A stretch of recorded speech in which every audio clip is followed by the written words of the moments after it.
Behind the Red Line, Episode 65.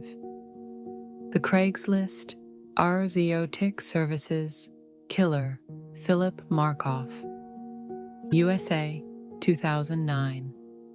The clean-cut medical student with a double life. A hidden obsession, a trail of terror, and a chilling murder that shocked the entire country. He was tall, handsome, smart, a medical student with a future as bright as his smile. A perfect fiancé, a perfect son, a perfect fraud, and behind closed doors, he hunted women off Craigslist. In April 2009, his double life unraveled in the most shocking way. A brutal killing in a luxury hotel, a trail of victims, and a killer living a life so ordinary. No one saw the monster underneath. This is Behind the Red Line, Episode 65, The Craigslist Erotic Services Killer. Philip Markoff was the last person anyone imagined as a killer. 23 years old, tall, athletic, golden boy energy, honor student at Boston University's School of Medicine. He volunteered, he tutored, he saved lives. He was engaged to a kindergarten teacher, planning a wedding, a future, a perfect suburban dream. But beneath that clean image, something was very, very wrong. Philip Markoff lived a double life, a man of science by day and a predator by night. In the late 2000s, Craigslist had an infamous section known as Erotic Services. Sex workers advertised anonymously. Clients contacted them without revealing much. It was a risky world.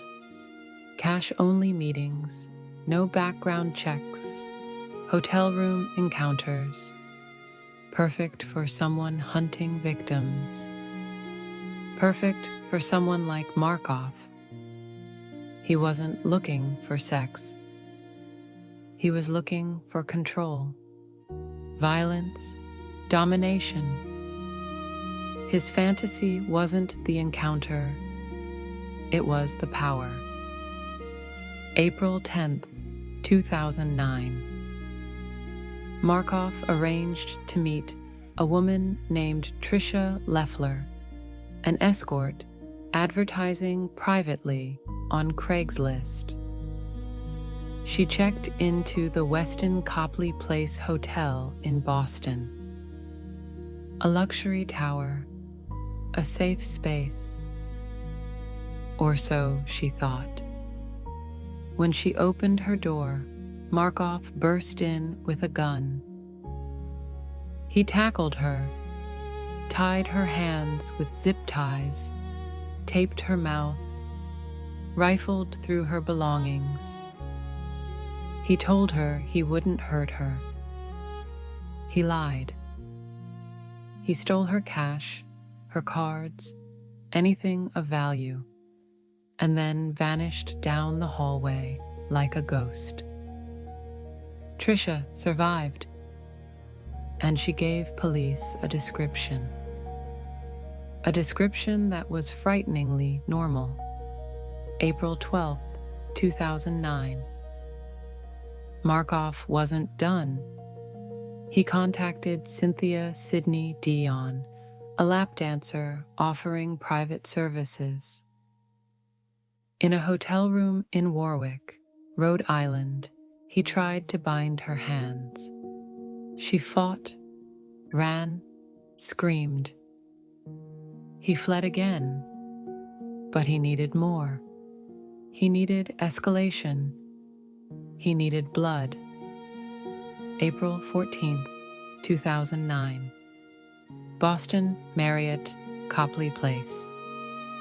26-year-old Julissa Brisman, a model and part-time masseuse, was meeting clients through Craigslist. When Markoff knocked on her door, she thought it was another routine massage appointment. But he wasn't there for a service. He was there for violence. Julissa fought harder than he expected. She resisted, scratched, kicked, screamed, and Markoff snapped. He pistol-whipped her multiple times, zip-tied her wrists, beat her so viciously, the gun discharged. The bullet hit her chest. She collapsed against the wall, bleeding out in a luxury hotel room, while guests walked by outside without hearing a thing. Markoff walked out calm, clean, collected, a predator evolving. Boston detectives noticed the pattern immediately. Hotel room, Craigslist, zip ties, similar victim profiles, similar method. They pulled surveillance footage from the hotels. And there he was, the tall, clean-cut young man with glasses, walking confidently through hallways, like he owned the building. They traced emails linked to burner accounts. They followed IP addresses. They examined phone records. And every trail led to one name, Philip Markoff. Markoff and his fiancée were driving to Foxwoods Casino when police pulled them over. He looked confused, then terrified, then cold. Inside his home, detectives found zip ties, duct tape, a handgun hidden in a hollowed-out book, bullets matching the murder. The same clothes worn in the hotel footage, restraints, socks from one of the victims, his laptop filled with Craigslist messages. The double life was over. His fiancée collapsed in disbelief. His parents were devastated. Everyone asked the same question. How could someone like him do something like this? Markoff did not go to trial. His psychological state deteriorated in jail. His engagement was called off. His reputation destroyed.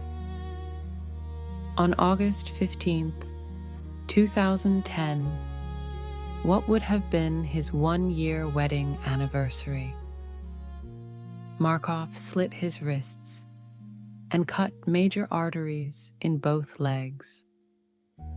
He used a sharpened spoon, wrote his ex-fiancée's name in his own blood on the wall, placed photos of them beside him, and died alone in his cell. A perfect ending for a perfect fraud.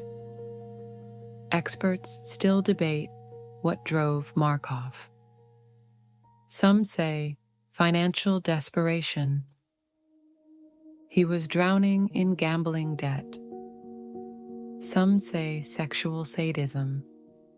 He enjoyed tying women up and controlling them. Some say fear of intimacy. Others say a craving for power. But those close to him believe a darker truth. Philip Markoff lived two separate lives, one built on perfection, the other built on secrecy.